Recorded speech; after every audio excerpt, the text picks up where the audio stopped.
Hey guys, this is Spanky Hayes, and I want to say something, whether it's comedy, acting, or just in general real life. I use my A game. I gotta have the A game. I pack it in every pocket. I got one pill in every pocket, and every pair of pants I got. Listen, entertaining y'all is hard sometimes. I gotta fly to Dallas, then to Denver, then to New York, then to LA, then to Detroit. Come on, man. That tires me out. I just take the A game now. I don't have that problem no more. I usually barely don't sleep because I'm entertaining y'all. I'm in the studio all night with the A game. And trust me, when I come home from the studio, my woman gets to feel the real pleasure of the A game. You see, I'm smiling. Watch this. Hey, baby. Hey there. Guess what I just took? What? A game, A game, A game, A game. I'm gonna meet you upstairs, all right? Oh, okay.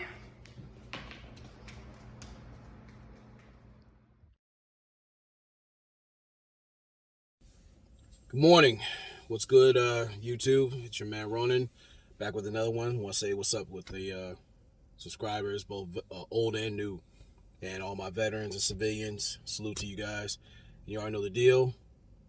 Hit the like, share, subscribe, hit the notification bell. That way you're in tune with the content as it starts rolling in. So while everyone's falling in, this one is titled Trigger Control. Now, I want to talk to both the civilians and the veterans in general. So I'm going to start with the veterans first. Especially the melanated ones who do know they either been raised or built to endure a gynocentric environment. And we're talking about family or whatever relationship or whatnot you have. And in that culture, it is promoted to find triggers, to use sign language, which is shame, insult, guilt, and the need to be right in order to keep you under wraps, because that's how hyena culture works. So in most cases, you're being used as a human unemployment voucher with benefits. If you're service connected, and I can speak from this personally, they will often treat you in the way your percentage comes through. That's definitely another video for another day. However, it's not just the family. It's people who you often interact with. They'll come with this back-asswards perception of you because you served time in the service. You know, they'll figure they can manipulate anything through you, beyond you, and around you, much to your detriment. So, in dealing with either, for myself example, dealing with clinical depression, PTSD, sleep apnea, bilateral knees and feet, and tinnitus in the ear. Thing is, it's a bittersweet situation, more like a tightrope I have to walk. And, I did a video on that, talk about free money, which I'm trying to digress and get back to. The point I'm trying to make here, fellas, is when you are around people who use sign language, they gaslight you to death. They use passive-aggressive antics to get you triggered in order to get a reaction of you and manipulate you in many ways that don't benefit you. It is on us to have ultimate control of our triggers. Number one, understanding what triggers us, what is likely to trigger us. And number two, do a battlefield assessment, because you are in a combative environment. Any individual who intentionally uses your triggers against you does not have your best interests at heart. So it's in your best interest to recognize the attack that is coming and remove yourself from it. Because again, as I've said, in this environment, they're looking for any other way to use you to promote their nonsensical narratives, and to remove you from your resources, things that you are due, that poorly compensate everything you endured during your time in the service, whether it be in peacetime or war. Now, in saying that, of course, you need a solid circle of people that you can talk to, which I'm going to get into in a minute. You can also use things as far as like the veteran hotline to like address the issues. Because we have our issues, we should never be ashamed of addressing them and letting people understand what it is. Now, the thing is, you do that to give enough people enough rope to redeem themselves around you or to hang themselves out to dry outside of you. That's how that works. You give them a fair shake to see what they do with it. And if they're looking to hang themselves, that's letting you know that's one less person or threat I need in my life. It doesn't matter if you have whatever connection to them. You exercise every opportunity to free yourself from the foolishness, because you deserve peace of mind. You deserve to be treated with respect. You deserve to have your boundaries respected. If they can't do any of those things, they are a problem. They are the opposition. And most times we find out we literally are sleeping with the enemy. Sometimes the enemies have bred us, or have initially had us believe we were in a family environment, then we start seeing for what it really is. Now, for the individuals who love to use a veteran's triggers as a means of control, as a means of being vindictive and petty, it'd be in best interest not to. Now, the thing is, as military across the board, in so many ways, we are trained to execute, both in action as far as our jobs, and when it gets down to the shit. So the thing is, we respectively have certain trainings or have a mindset to where there's a switch that's been developed, and playing with that switch is not a good idea. The thing is, if you're doing that, you don't have any respect or love for the individual. I don't care if you birthed them. Because the thing is, it's not limited to physical violence. It comes down to an emotional detachment. Now, speaking from personal experience, there are those that I had a very serious fondness for, but they use those triggers to get to the point in order to protect themselves, myself included. You got to cut that umbilical cord mentally. That's why you notice certain people don't talk to you like they used to. There's certain people that tend to keep to themselves.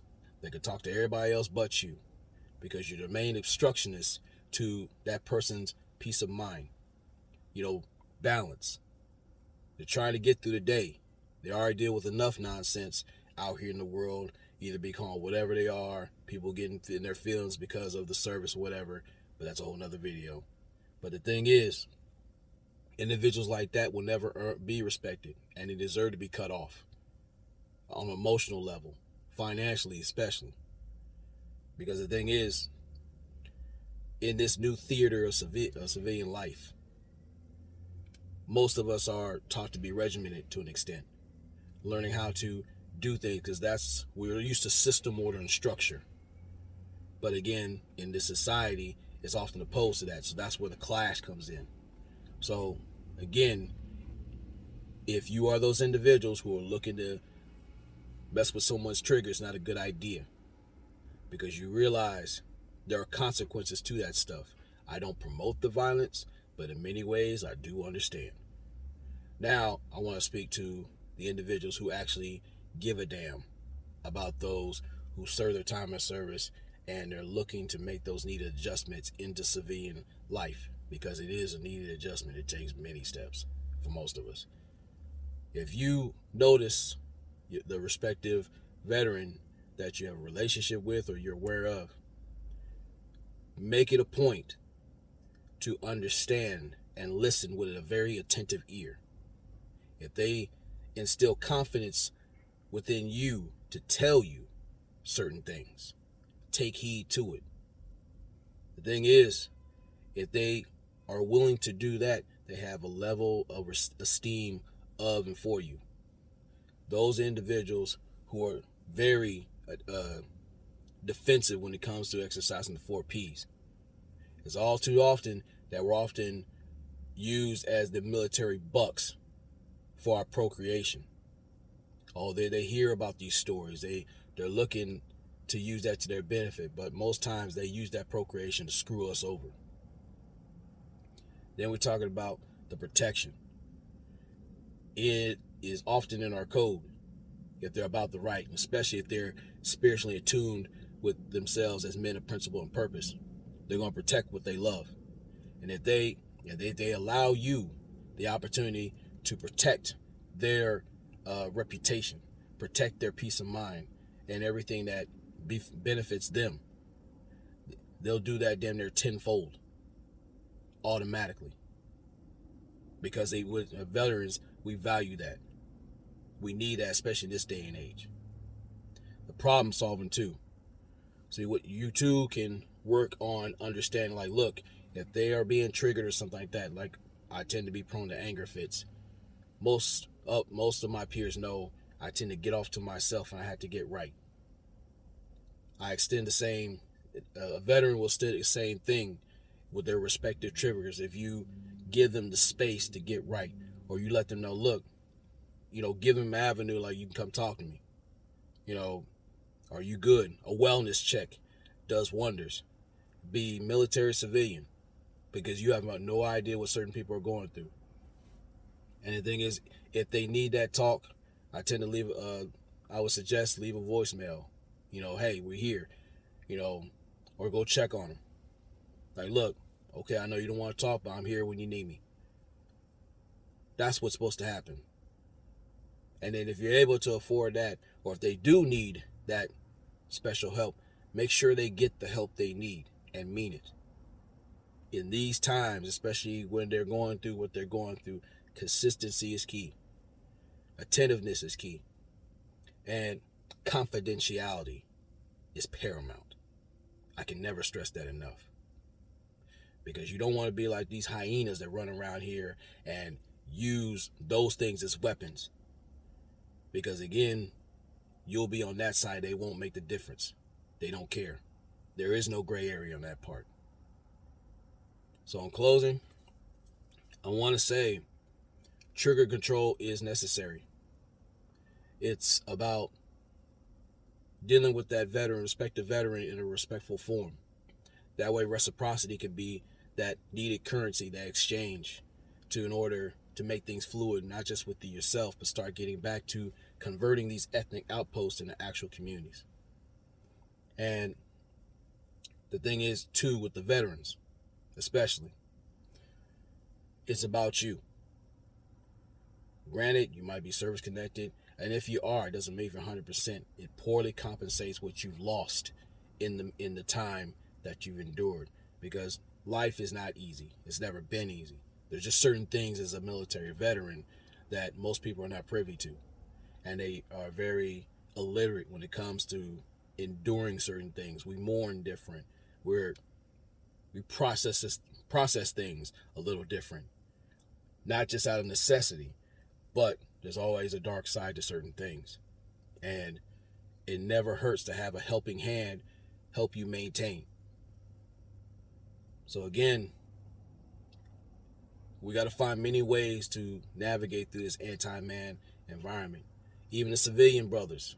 I got brothers who deal with depression. I got guys who deal with a whole heap of things. But the thing is, you too can extend the ear to them. Because it's all about us retaining that level of agency. There's supposed to be that solid line of communication to where we can help each other get through these things. Again, we're supposed to be a band of brothers. That's what I've learned in the Marine Corps. Again, we got to arm ourselves with not just information, but that level of trust, understanding, and respect. That way we fortify those bonds and become a more tight-knit unit to where when we can tackle other things and get ourselves as a collective back on point. So with that being said, appreciate you guys coming through. Salute to A-Game Nation, all my peers, and Semper Fi. Oh, never allow your comfort zone to become your coffin. Peace.